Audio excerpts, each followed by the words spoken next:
Is this a minisode or a proper show? Minisode, actually, probably good you brought that up because I've been asked by a few people. I suppose from here till the start of the season, we'll basically do a minisodes just because there's just not enough content. Like, you know, we had obviously a major trade go down today.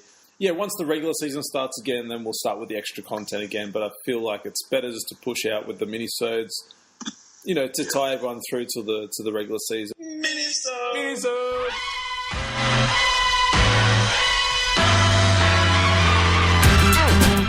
Watch out! Here it comes. Watch out! Here it comes. Watch out! Here it comes. This is episode 295, so only 5 episodes out from our 300th episode as well. So that's pretty cool, and I got something in the works for that as well. So yeah, Cool. Minisode it is. So yeah, So you're a bit sensitive during the week, mate. Because you know, I stirred you up a bit about you being follically challenged. you did. Took a screenshot of. Did you really? You twisted mofo. Well, that's the screenshot I sent you, Benson, of Wayne with his head back, and yeah, it's just, let's just say it's receding at an alarming rate. Would you just shave that fluff off you've got at the front, mate? Fucking just hadn't been to the fucking barber, you dickhead. Fucking didn't realise you were the fucking style police at the fucking haircuts, mate. Jesus. Do the Carlos Boozer and the Darren Williams. I know, right? Right, wait, I'm going to tell all the listeners what your reply was, because you were in a filthy mood. I was. I'm sorry. I felt a little bit bad after it, but I was a bit tired. Just no, it's all right. I can take it, big boy. Can you miss the screenshot? That's how I set it up. It's the evidence, Your Honour. Yeah. Exhibit A. I got I said. Wait! Don't swear. Don't swear. Why? Use another word. Fire truck you. And then you said, I can't afford a fire truck haircut all the fire truck time. I don't give a fire truck. If my hair is falling out, give it a fire trucking rest. I may have been a little bit poopy, yes. Good word. Gave me plenty of chuckles. So Oh, you bet it fucking did. Hey, should we give a big, before we jump into the minisode, should we give a big salute to our mate Jim? Jim. Our shortest courtside member yet. Like, I think he lasted 2 comments before you gave him the boot, but wow. Yeah, now look, we've got American friends. We've got Keelan King from the Rip City Bad Boys. We've got Joey. We've got Carlos. I swear I'm missing someone, am I? Lots of people. Lots of people. Lots of international. Anyway, we all like those guys. But this Jim, I think his name was Jim Meehan or something, Meehan. I don't know. He's the American that Aussies hate. He's the type of American that gives Americans a bad name here. He's that American that America's just like the start and end of the world. Like, that's it. That's the whole world. Like, it's their way or no way. Like, we spell it was all over that word organisation. Yeah. Yeah, that's right. We spell it with an S. They spell it with a Z. What was his reply? It was something really retarded. It was like, over here in the what? In the... Oh, and he's like, over here it's Z and the NBA's an American game. Okay. Yeah, and the English language originated in England, and that's what we're talking. Fuck. He was a dead set knob. And then he accused me of jacking off to Hulk Hogan and eating at the buffet, which is correct in both cases. I just want to know how he knew that. But then he knew he was in trouble, so he started calling in a mate. Yeah. He phoned a friend for a bit of backup, and but old Wayne just got rid of him before it was full on. Yeah, it would have been... Well, I actually did him a favour by getting him out of the page because it would not have ended well for him. No, that's true. As you've all just heard from my comment through the week, that was screenshotted and brought back to haunt me 2 weeks later. So, I mean, I did him a favour, really. But, I mean, I suppose that led to a post on Facebook from me just saying, you know, like, we're all pretty easygoing here. Let's keep it that way. You don't need to agree on everyone's opinion. That's cool. We certainly don't on the show. But, I mean... That's not true. Well, isn't it? I was being ironic. Come on. I just wanted to argue then. Hey, Wayne, are you still... Because you said that when you fly over there, you want to meet up with him and just sort him out. Is that still on, or...? Oh, mate, I would end him. Oh, them's fighting words. Man, if it got scrappy, it's not like he'd grab your hair. That's true. That's true. I give him, like, some weird carpet burn. Yeah, so, you know, look, everyone's pretty good on the Facebook page, All Caps COURTSIDE.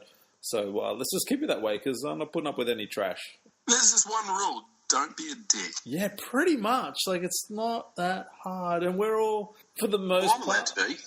You're the exception to the rule, I suppose. Yeah. But, yeah. Anyway, I think it's time we sound the alarm. I go. Because finally... Carmelo Anthony got traded? No, the other finally. Jeez, is that ever going to happen, that one? Kyrie Irving traded, finally. Surprisingly, to the Boston Celtics, though.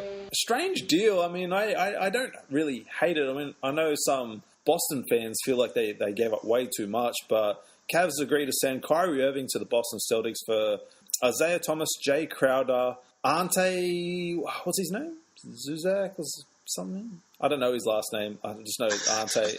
And the Brooklyn's first-round pick. So that's the deal that's basically got done in Cleveland. I mean, yeah, like I said, mixed emotions for some Boston fans. Obviously, I listened to Danny Ainge just before we started recording tonight, and just him talking about... He actually wouldn't go into, obviously, what was said in the conversation between Isaiah Thomas and himself, but he did say, obviously, it was a hard conversation to have, and it didn't sound like Isaiah Thomas took it too well, which is, I feel like, kind of fair. I mean, this guy played a day after his sister fucking died in an accident. I think the fans in Boston last year certainly got behind Isaiah and took to him. I wonder if this is... I mean, sure, I understand the talent level and Irving being, 25 and accomplished. So I understand I suppose the draw card of him coming across. But do you guys feel like maybe this is a little bit of hesitation from Ainge in giving Isaiah Thomas a max deal next year? Nope. No. What, you would do this trade 100 times out of 100. But do you think if that deal wasn't on the table, do you feel like there's hesitation from Danny Ainge to give Isaiah Thomas a max?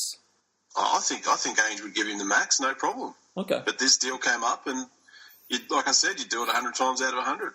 I got the sense that you don't like it. Actually, I'm still kind of processing. I didn't see this deal go through really till sort of lunchtime, I suppose, today. So I'm still letting it soak in a little before I make any... That was 9.5 hours ago, mate. How much longer do you need? I don't hate the deal really on either side. I don't feel like Boston gave up too much. I like the deal for Boston in the fact that it actually clears up a lot of room for like some of their forwards. I mean, I talked about it on earlier shows. I like the fact that moving Jay Crowder sort of clears up the logjam when you got Jaylen Brown and Tatum and obviously new acquisition Gordon coming in. So that makes a lot of sense. I just feel a little bit bad for Isaiah Thomas, that's all. I feel like he put his heart and soul into Boston, and I got the vibe that he... Jesus Christ, could you freaking... Do you want some tissues or something? Mate, I'm just saying, I feel like... Jesus Christ! Well, I just felt like he had earned the loyalty of that franchise. I mean, and that's all. That's sort of my thoughts behind it. Benson, for Christ's sake, would you jump in here, mate? Because I'm about to just fucking... reach through my screen and choke this man, seriously. You do seem very emotionally charged tonight. I think it's great. I think both teams got instantly better. I don't think either team could have got a better deal for what they put on the table. I think it's the best straight-up legitimate star for legitimate star trade that we've had in quite a while. And thank you.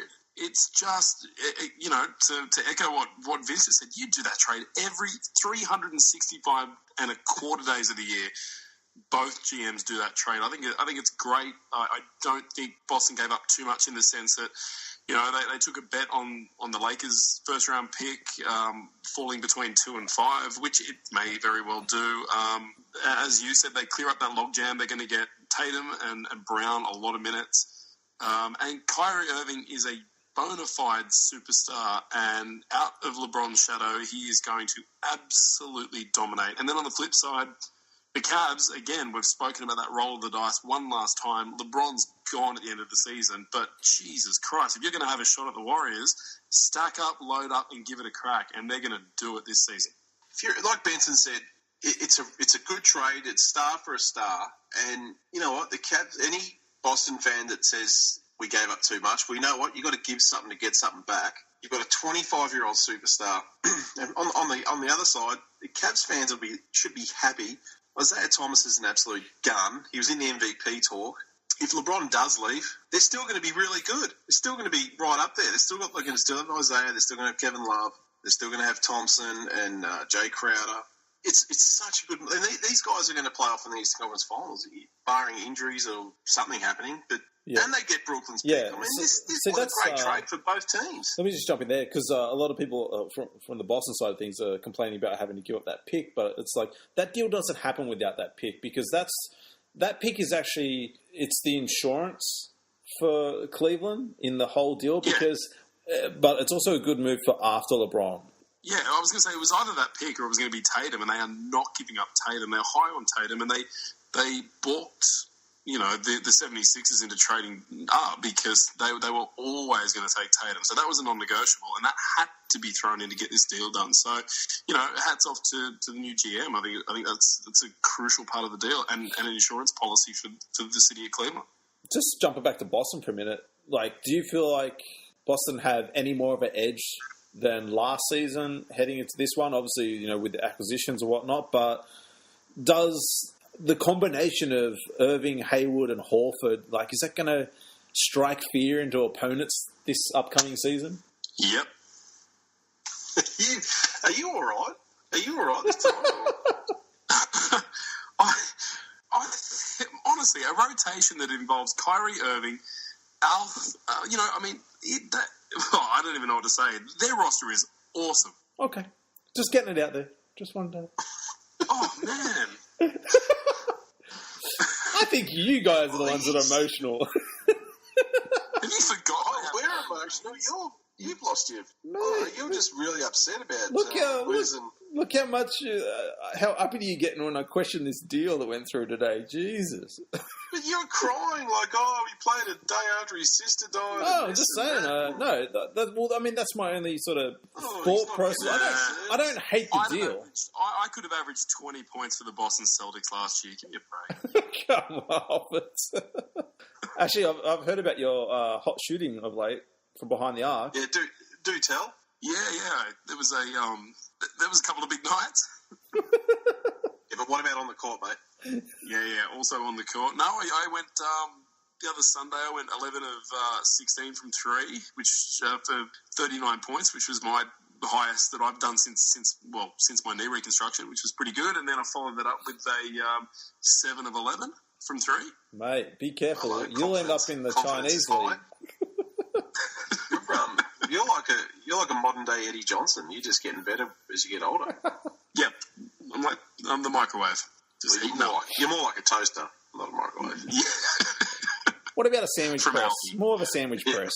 Just host the show and we'll do the jokes. All right. All right. God. Moving on. Because you can host. That's it. Moving on. I want to make some sort of a meme with you and the crying Jordan over this Isaiah Thomas trade. Oh, come on, I don't even care that much. Rightio. Well, look, let's get into something that you guys obviously care a lot about, and I'm sure this tickled you guys pink when you heard it.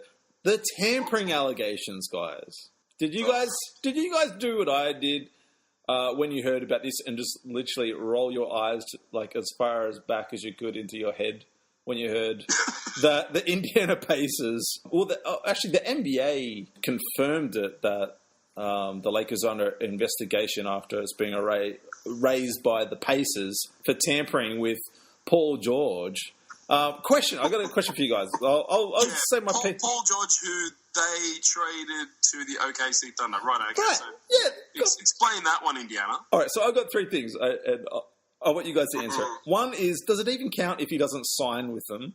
Like, that's like, that doesn't even sound right. Yeah. Two, I think Peter Vesey broke the story, so that's another red flag right there. And, like, what concrete evidence could you possibly have? Like, what's the actual even punishment for this? But who else are you going to find? I mean, are you going to find Jimmy Fallon? Are you going to find Jimmy Kimmel? All the other talk shows that he's been on, and they all ask him about LA. I mean, give me a break. All I'll say is this. If you're going to find LA guilty of tampering, just go along and find all the other teams as well, because they've all done it.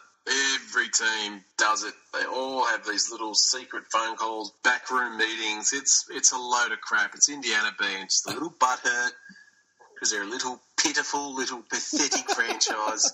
Whoa. Look, Who can't win a title, who can't hold on to any superstars. Nothing's going to come of it. I mean, Exactly. Spoelstra was on Krzyzewski's coaching staff, and then all of a sudden you've got Bosch and LeBron coming to Miami. I mean, for Christ's sake, if they can do that, and that was like the most blatant team fixing in the history of the league, and they get nothing, then, you know, if Pat Riley's above it all, then, Larry and everybody can go suck it. I hear this stuff and I just laugh because I'm like, you know what, if you're going to find the teams, you might as well just find the players, because the players are doing it out in broad daylight. Do you know what I mean? On social media. I mean, they're like, if there's any tampering going on, it's probably not the teams, it's probably the individual players themselves. Nothing will come of it. And you know what? We're the greatest franchise in the history of the world. We should be able to do Oh my that. God. And so modest. If they're going to fine anyone, they could retrospectively fine David Stern for fucking us with the Chris Paul trade. Said like a true bitter Lakers fan.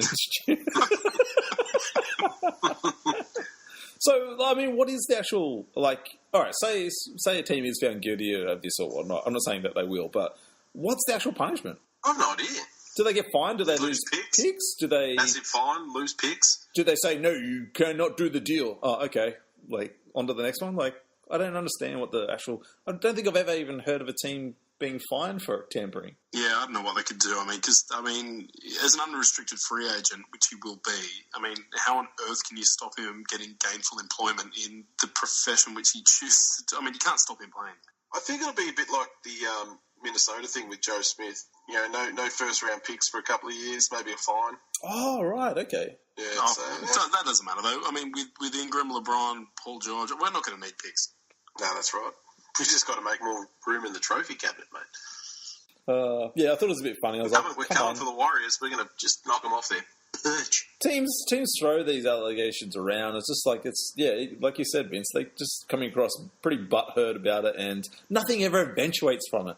It's got to be pretty unavoidable with Pelinka as well. I mean, given his reach with players and, his agency and things that he's, been involved with. I mean, it would be unavoidable of him to be able to talk to players or players' representatives, out of the season and out of, the guidelines to a degree. I mean, it's what the guy's career's been based on.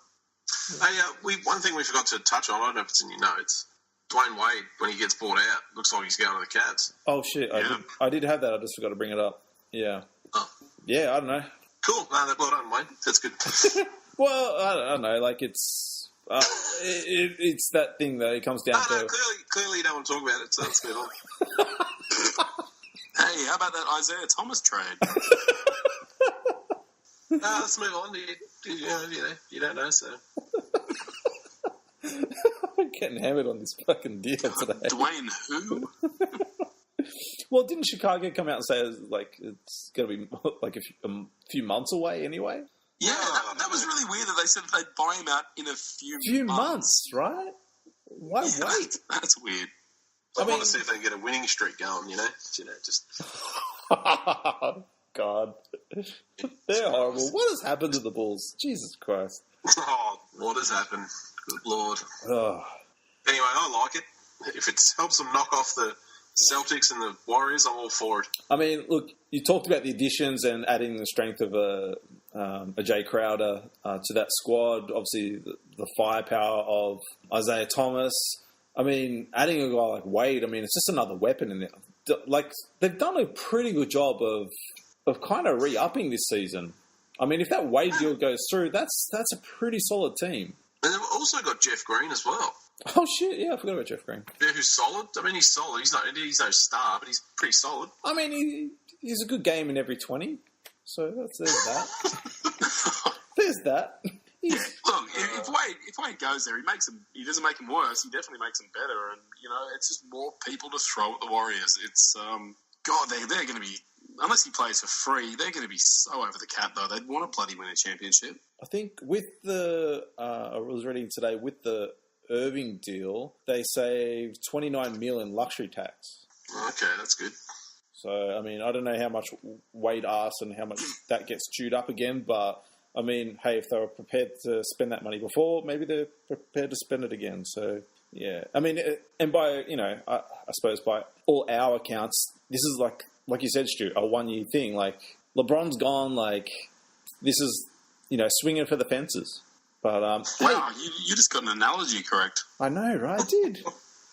I did. He's trying hard to not offensive. Well, He's trying very hard. You know what they say, never feed a horse on the other side of the grass when you're throwing two birds on a stone. Something like that. Anyway. Classic McCoy. What was that? Don't throw stones at rocks? I don't know. Yeah.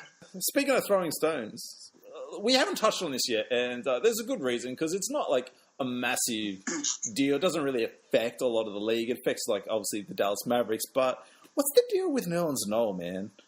I don't get it. Like, do you guys feel like we spoke on our last show about Wiggins and if he's a max guy, and I suppose we sort of came to the agreement that he is a max guy in the ideal of potential.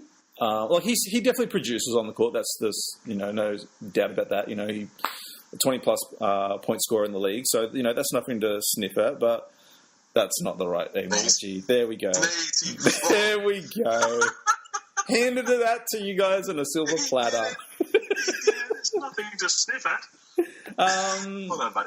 But yeah, he comes out and fires his agent. I mean, obviously a deal with Dallas hasn't got done. He's fired his agent, hired LeBron's agent in hopes of a max deal. I mean, so I'll pose the question to you guys. Do you feel like Nerlens Noel potential is a max deal? Like, do you feel like has enough potential to... Has he ever scored 20 points in an NBA game? No, sir. No. I mean, I think we all know he's not a max. Yeah, I mean, I like the fit of him with Dallas. I like that. I like the idea of him being there with Barnes and Smith Jr., after Dirk. So I like him there in that sense. But, I mean, and I kind of feel like maybe he did get a bit of a rough deal in Philly, but, I mean, he showed some good signs in Dallas, and I just feel like, man, he's just overreaching right now. I mean, why not take a lesser deal, prove your worth, and then come back to the board? I mean, like, what's going to happen is is Cuban just going to go, nah, stuff ya, and Brooklyn picks him up? Like, what's... Maybe that wouldn't be a bad thing. I mean, just go take a 1-year flyer, do a JJ Redick, go get paid some coins, show what you're worth, and then go get a big one next season. Hey, watch Danny Ainge sign this bloke for a 1-year deal. Oh, you reckon? Yep. It's right. It's something Ainge would do. Because they need a little help at the 5. And you watch Ainge will just go, you know what, you've got a chance for it to go deep in the playoffs. Something you've never done. Come and play with us for, we'll give you $1 million. Well, yeah, what the hell? That would be a massive, massive signing. I'm really high on the guy. I think if he's healthy and he can produce and he's given minutes, he could affect the seeding of a team and could affect the playoff outcome of a team. He could be that player, that X-player.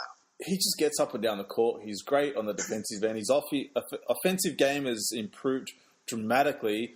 I feel like when he got his opportunity in Philly, especially towards the end there, Like, he definitely showed what he could do before the trade. I mean, he hits Dallas, and look, I felt like the team and the organization backed him, like Cuban does with his players. And I just feel like, I mean, the upside to this is he hasn't turned around and said, screw you, Dallas, like, screw you, Mavericks. Do you know what I mean? Like, so I feel like there is still the mutual interest there. I just can't see Cuban doing this deal for a max on this kid. Like, he just hasn't shown improved enough yet. I don't think he's max, but man, I was just actually just the other day watching a highlight reel of him, and man, someone who's had knee issues and reconstructions and stuff, man, he's like a pogo stick. He can jump twice before somebody else jumps once. He is just lightning quick, and if that's him at maybe 80% health or 90% health, mate, yeah, go and I'd go play somewhere else for a year and show it up.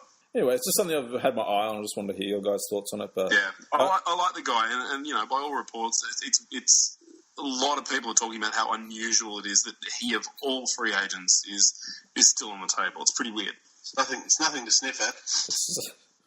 No sniffing going on here, Vince. Damn, I sniffed. You did. Damn, what a hypocrite. Look, Beasley, 1 year deal. New York, your saviour is here. You signed Super Cool Bees. Can we get that made into a T-shirt? What's that? I think I've already seen one. Super Cool Bees? Yeah, I've seen Super Cool Bees T-shirts, yeah. Oh, shit. Sorry, Vince. You're dropping the ball, McCoy. Seriously. I'll come up with these great ideas for T-shirts and you don't do anything about it. You mention it now. He's been super cool bee since he entered the league. I said make up some big boulder brands and you didn't do it. You put your finger out and go make some teas. God damn it. I'm studying. I can't. I'm trying to improve my life. Playing that card. Please play a violin effect. And I'm lazy. And I'm too busy jacking off the Hulk Hogan, so... Well, clearly. At the buffet. That's it. Look, no secret. I don't know. I think all three of us might be Beasley fans. Massive. Yeah, I like the kid. I thought his comments were a bit strange. Did you? Well, just confidence, baby. Confidence.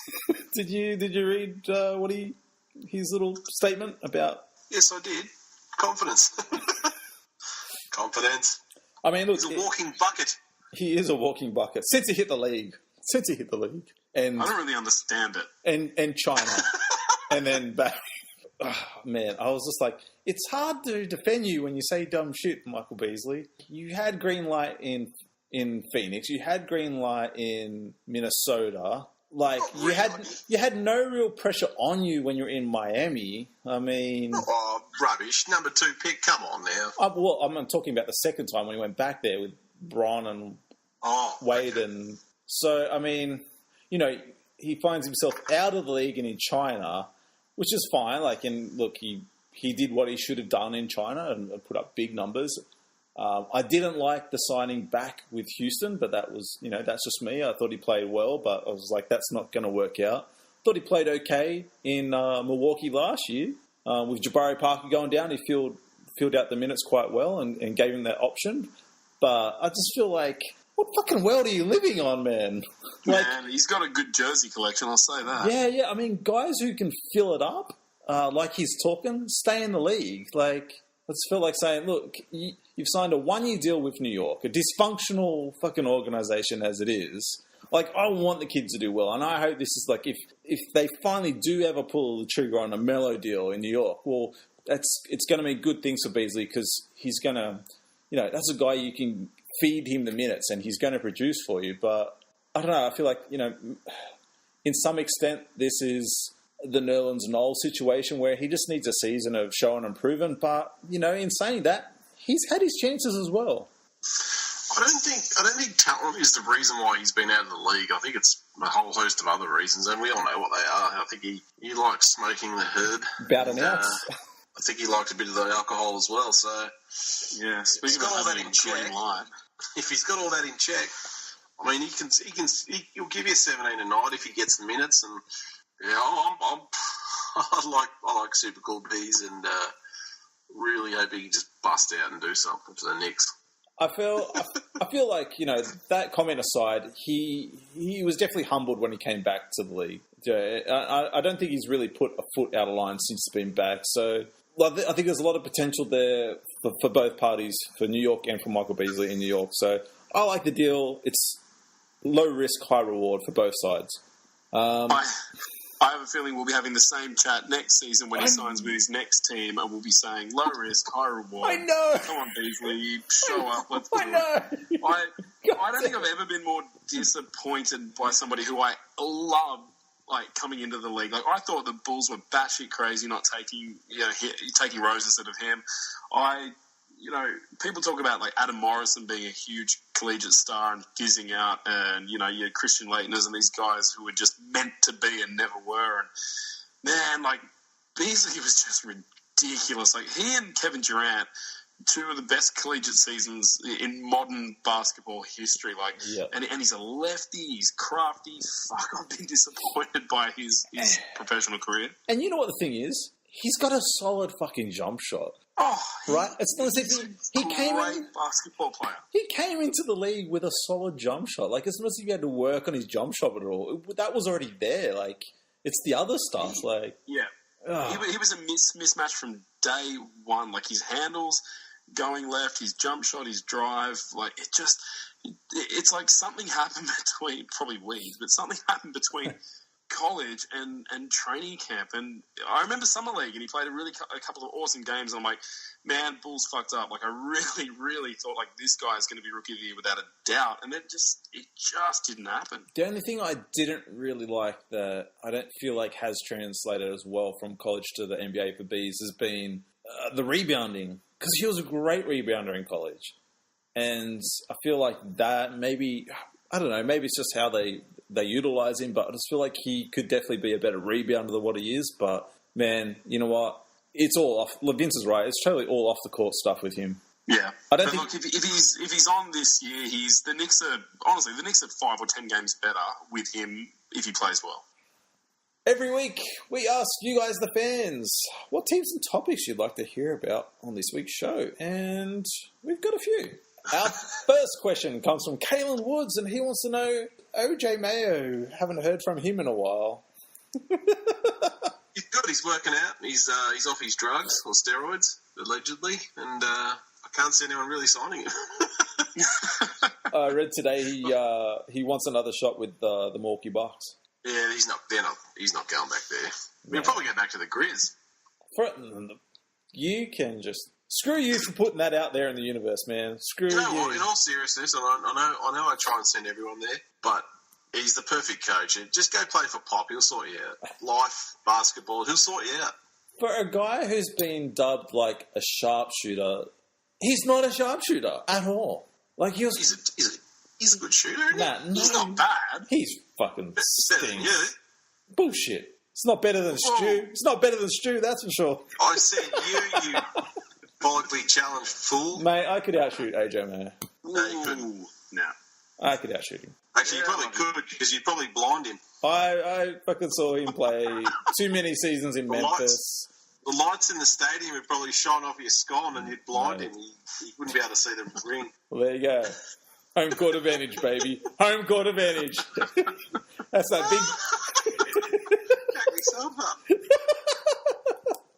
Our next question. I'm jumping off OJ Mayo. I don't want to talk about OJ Mayo. He's OJ missing. Our next question. Our next question comes from... Benson, OJ missing. OJ missing. It kind of rhymes with Mayo. Fuck, man. What about OJ may know? Oh no. Oh, Jesus. It's late. Let's go. Yeah. Our next question comes from Peter Gramps Walker. He wants to know, I would like to hear your guys' thoughts on the Asian Cup. Yeah, we won. We did. Which was good. Finally got some silverware in the old Boomers cupboard. From all reports, we smashed every team. 16 points was the closest a team got to us. Yeah, we dominated. I don't know if it says more about us or them. Unfortunately, it was too hard to watch. It was like on at ridiculous hours of the morning, which when you're unemployed, you just can't do. What do you mean? If you're unemployed, of course you can do it. Stay up as late as you want, Vince. You're not doing it right. I'm You're doing it wrong, Vince. You're doing unemployment. No, it's too late. My age, I can't stay up that late. Our next question comes from Warriors faithful, Luke Williams. And he wants to know, are the Celtics now a chance of knocking off the Cleveland Cavaliers? Thoughts? Oh, they're a chance, all right, but it won't happen. I can't bet against LeBron. I probably won't bet against LeBron, but it's their best shot, and it's a better shot than they had last year. And who knows? I mean, a chip on the shoulder Kyrie up against Big Bro Bron in the Eastern Conference Finals. It could be pretty friggin' electric, but I'd have to give it to the Cavs. I still think they're deeper. Well, I could see Isaiah Thomas going absolutely off if he's fit and healthy. No, I'd just give him a hip check and sit him on his ass. They've got Derrick Rose. Okay, I did. Sorry, that was bad. Hit him in the knee. Take your pick. Yeah, I was going to say, which one? There's your guards gone. Tanae Brown wants to know... Oh, bro. Hey, bro. Bro, he wants to know... No. If you had to... Do it in the Kiwi voice. What's that? Do his question in the Kiwi accent. Shit. Yeah, read it in his voice. Been a while. Hey, bro, if you had to pick a starting five out of fans and hosts on the podcast, who would you pick, bro? Now try it in his accent. Terrible. Yeah, exactly. Well, Tanae had picked 5 sheep. Tanae wants us to pick a starting five out of the hosts and the fans on the Courtside Facebook page. And what positions will they play? Oh, well, I'm going... Benson's my 2-guard because he's on fire. I'm going to go Joey from Timberwolves Explosion. He's my power forward. Nice. You always tell me he can shoot, and be a good rebounder. Small forward, I'm going Dan May because he was the white James Worthy when we played. He was just a gazelle up the court. I'm putting myself at centre because I was that fucking good. And plus, you're 6'8". Yeah, and point guard. Oh, jeez. Point guard. I'll put your mate Craig at point guard because he's probably the best defender I've ever played with, so yeah. So the savagery here is that old Spanks didn't get the call-up. Well... Yep, the elephant in the podcast. Wow. Have you seen his knees? I mean, pretty bad. Well, I've got he's not a point. What position do you play, McCoy? 1 and 2. Left, right, out? Yeah. Sorry, I've got... Pretty much. You're not as good a shooter as Benson, so you can't beat him out. You're my 6th man. You're my 6th man. There you go. Wow. I feel so wanted. Stu, who have you got? Jeez. I don't know. I need to see more basketball prowess. I don't know. I mean, maybe we should officially launch some sort of an interstate competition or get everyone to submit their handles or something. I don't know. It's tough. I want to know who our tallest podcast faithful is, so I know who I'm chucking in the centre spot. No disrespect to Vin Rock, I'd probably play with a 4, buddy. Oh, thanks, mate. Yeah, I'll take the 4. I played both. Yeah, so I think Maisie. I've caught up with Maisie a couple of times, and I know Maisie height-wise would be a bit of a prototypical small forward. I don't know. I'll take the. I'd like to think that I can play the 2. I don't know. I'd like to know who's got handles and who's got height before I pick my 1 and my 5. You could play the 2, mate. Don't worry about that. Well, a little bit of an unknown. How about Nick the Flog Youngfer? Who? Yeah, exactly. Jeez. We have floated the idea of a courtside tournament around. Oh, for the 8th time. Well, it could be done. I'm saying it could be done. It can be done. It won't. Well, so I suppose... How are you going to get that? I'm not going to Sydney. Sydney sucks. Whatever. We've been like twice. I've been there once. That was enough. Done. I'm not sure if it's on the question list or not, or what we're going to talk about, but you guys see that Ben Simmons played in a rec league game last night? I did. I saw a lot of highlight dunks. What was he thinking, man? I bet you didn't pay his bloody fees. Yeah, there's no way he paid the affiliation fee. No way. He didn't pay his fucking game fees, and he didn't pay. That's a forfeit. He cost them the game. Hey, how much is it now a game? Shit, depends where you play. My comp's $85 a game. I've been retired 6 years, so I stopped at 34, and back then it was $42. Shit, we're $85 a game. We get billed. It's a 20-game season, and we get billed at halfway. So we get billed $850 up front, and then $850 in the back end of the season. We split it by however many players we've got. Jesus Christ! And I played 3 nights a week. Christ. Yeah, I think North Sydney was pretty much similar to that as well. Yeah, it's insane, man. The former Toronto Raptor and Sydney King and Townsville Croc, Corey Homicide Williams, when he's back in Sydney visiting friends, he puts a shout out on Facebook and Instagram, Rec Leaguers, where am I playing tonight? And he'll just do a 1-game fill-in. He played in one of our local comps up in Sydney one night, just rocked up, laced them up, and went and played 2 games back to back. It's pretty cool. That's awesome. I think he likes it. I was thinking, now the word's getting around about my 11 threes in a game, I'm thinking about doing the same, just rocking up the venues. Just dropping bombs. Like you do. Up, yeah. Just, you know me. Just launching from halfway, really, I mean. They're bringing out the 4-point shot just for Benson. Did you see LeVar and Cube going at it with 4-pointers? Oh, that was... LeVar hit a couple. He lost, but yeah, he did. He hit a couple? Shut up, McCoy, you dick. Look at you. all defending your LeVar ball. Jesus Christ. He doesn't even play for your Lakers. No, there's one thing Vince and I have got. It's that we love our balls. Hey, he bloody sired Lonzo from his loins. It's good enough for me. Oh, it's so graphic. Here it comes. Watch out! Here it comes. Watch out! Ball.